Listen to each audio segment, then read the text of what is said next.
to Doctor Theatre in person. In person in the West End. What's that behind us, Rob? I think it's an actual theatre film, an actual theatre. And is something actually playing tonight? Actually playing is The Prince of Egypt. We find ourselves returning to the theatre for the first time since lockdown 1 with The Prince of Egypt at the Dominion Theatre behind us. And we're very excited, aren't we? Yes, there may very well be tears, and that isn't sarcasm. That's very, very genuine, true. isn't it? Genuinely. We hadn't planned to see Prince of Egypt as our first show in the West End since lockdown, but you know, we'll tell you about that later. But bear with us because we're going to go in and we're going to see it, and we'll let you know what we think. And a few thoughts on going to theatre now in the age we live in with COVID. So bear with us, guys. See you in a minute.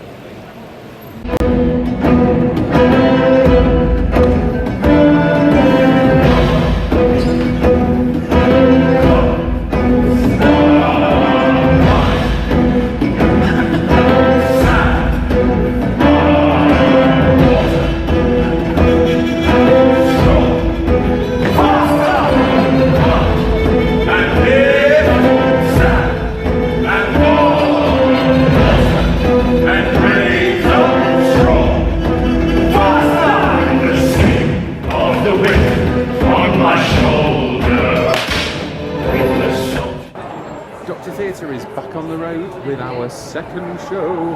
And it's the Palladium. Joseph and the Amazing Technicolor Dreamcoat, the new production, or the 2019 production, that's finally got revived in 2021.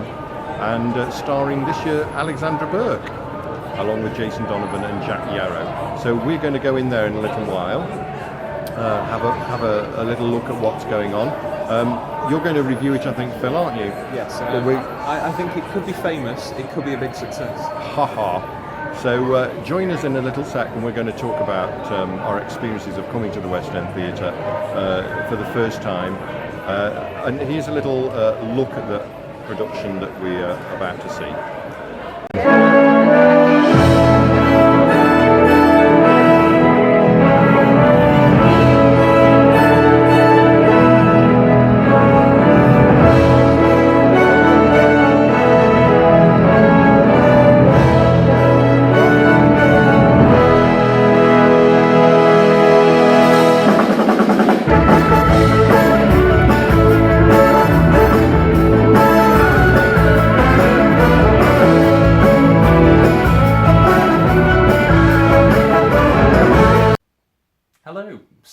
So Doctor Theatre has been out on the road, and we've actually seen some live theatre, and we had a wonderful time seeing Andrew Lloyd Webber's Cinderella and the new production of Phantom of the Opera.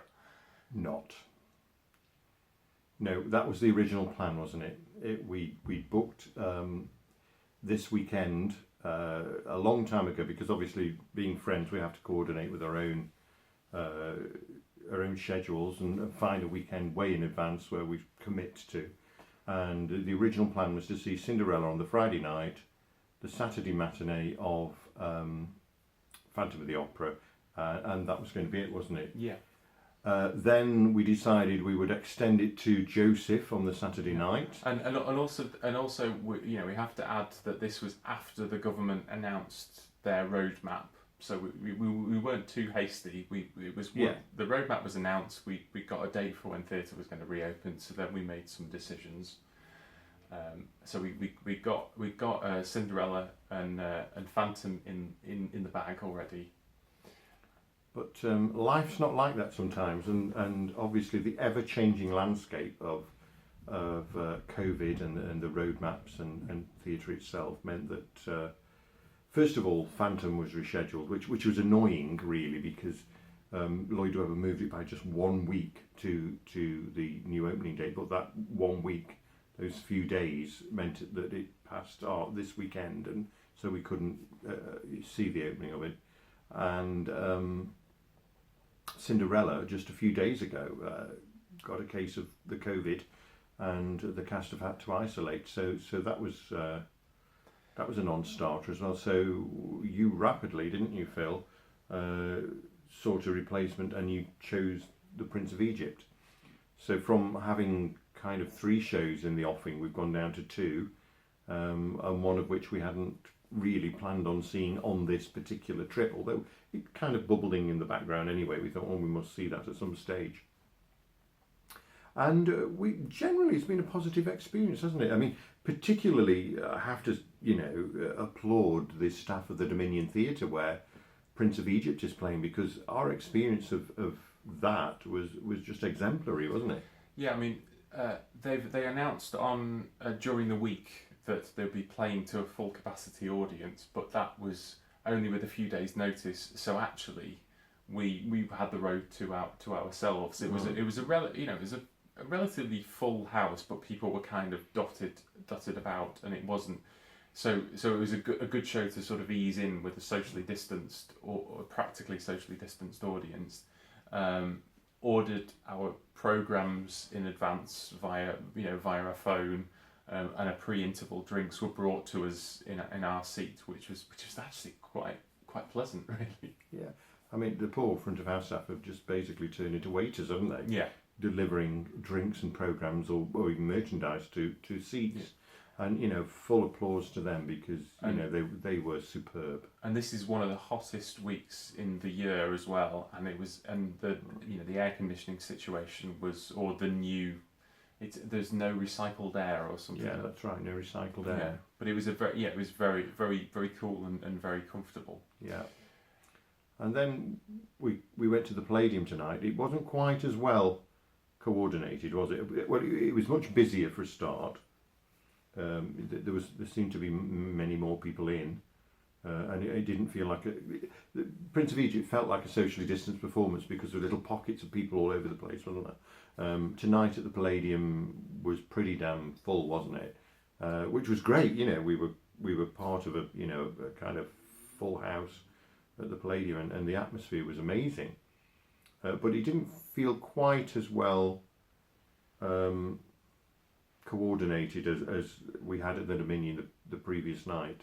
I'm not saying it was bad. I'm just saying we felt much safer, I think, at the Dominion than we did at the Palladium. It was also the air conditioning was. Yeah, and we were pretty damn hot. We were on the front row, which shouldn't make any difference, but we were sweating cobs, weren't we, in the Palladium? We weren't in the.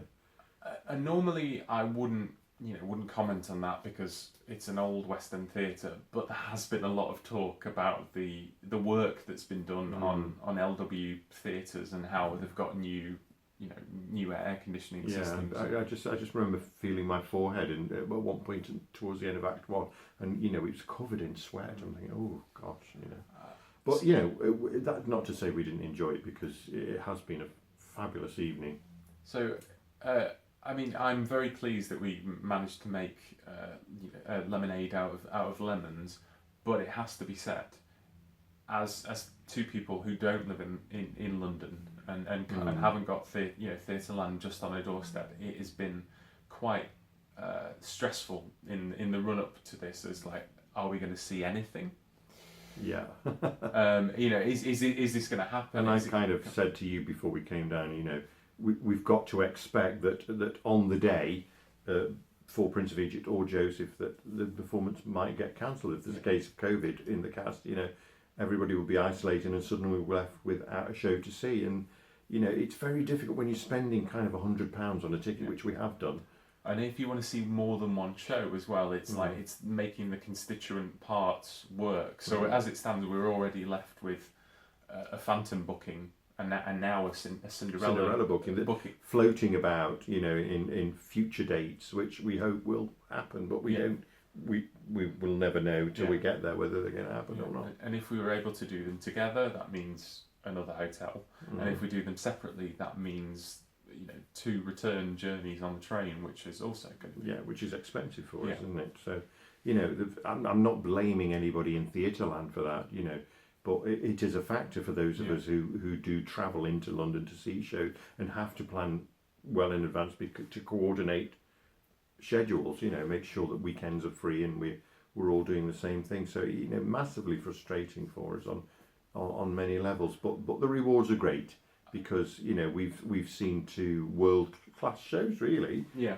I would put it that way, world-class shows. And that's a sacrifice that we West End Wendy's make, isn't it? When we pay out big money and plan our lives around these things, and it's just it doesn't feel like a sustainable business model. Like if at the moment we both of us sort of came out of the Prince of Egypt last night and said it felt like we were getting away with something, like we'd been a bit naughty or just got in by the skin of our teeth because it's so tenuous at the moment. If anybody in the cast tests positive, even if the rest of the cast tests negative, that means the show has got to shutter, and one wonders if there can be some arrangement, that maybe the cast signs a waiver that if the rest of them are negative, that they accept the risk or something, because it just on paper it's just not going to work, because it's got to shut for 10 days, is it? Yeah, I think 10 days. 10 days. I mean, Lloyd Webber will have shut his Cinderella for the best part of a month, won't he? Yeah. One wonders whether that's because they want to make a few tweaks to the show, but that's by the by. Yeah. I mean, that's a longer closure than is actually needed for Cinderella. But Prince of Egypt has been through the same thing. I think it was on the 12th they had an incident, and then they had to close, and they only reopened this last week.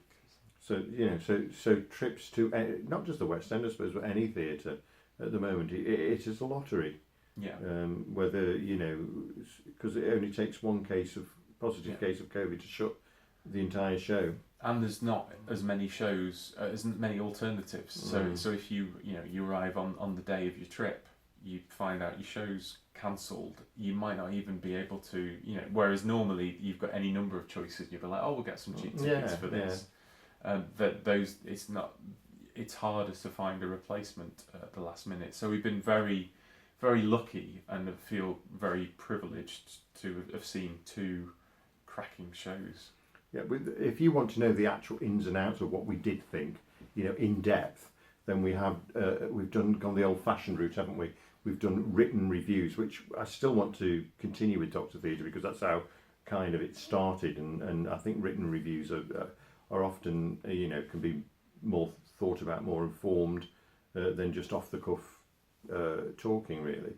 If you go to drtheatre.blogspot.com, that's drtheatre.blogspot.com, then we are reviewing in depth Joseph and the Prince of Egypt, and you'll get our thoughts on that. So I hope you...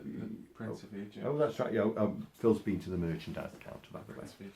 You can tell I haven't been to a theatre in a long time. Yeah, he's got the Joseph t-shirt as well. Yeah, I'm doing my bit to support theatre. And collecting a load of old rubbish along the way. So we've had a good time, haven't we? We've turned, our little... we've only had 2 nights in London, and this is the second of them. But we've managed to fit in seeing a friend and wandering around. And securing a future interviewee for a Dr. Theatre podcast. Oh gosh, yes. The friend being an actress of our acquaintance who has appeared in some musicals. So yeah, there will be a podcast with her. But yeah, it's just been a weekend of great exhilaration on one level. I mean, there really is nothing like sitting in the dark and watching something unfold in front of you. I mean, it was really emotional as the lights went down on Prince of Egypt, and the sound of the live orchestras of both shows has just been incredible. To hear a pit full of people playing a score is just it's life affirming. It's wonderful. On Joseph, we were on the front row, so we could see into the pit. Yeah. So of course we didn't move, as they were doing the play out music. We didn't move until they'd finished. We love a bit of exit music with it, which is kind of an overture as we're leaving. We definitely don't walk out during that, do we? We'll love it.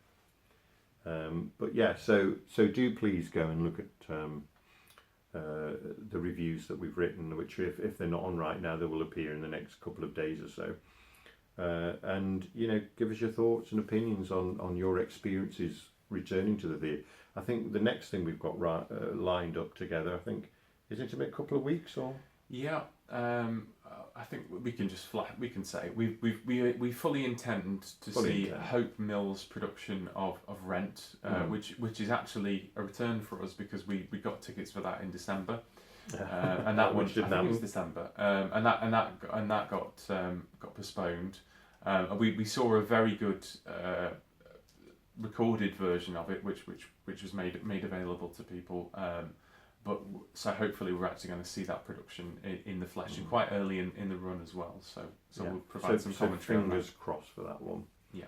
But yeah, thanks for tuning in. Keep tuned to the actual blog, and which is a mixture of written stuff and podcasts and all sorts of theatre things. So we're kind of getting back out there, aren't we? Slowly but surely. But yeah, I mean, we still intend to look backwards at some great historic shows, but hopefully we'll be peppering through some current stuff. Yeah. So thanks for listening, and I hope your return to the theatre has been as pleasurable as ours been this weekend. It's been a long journey for us, waiting for a time when we can walk back into a theatre, and it just has proved how much we love it and miss it when it's not there.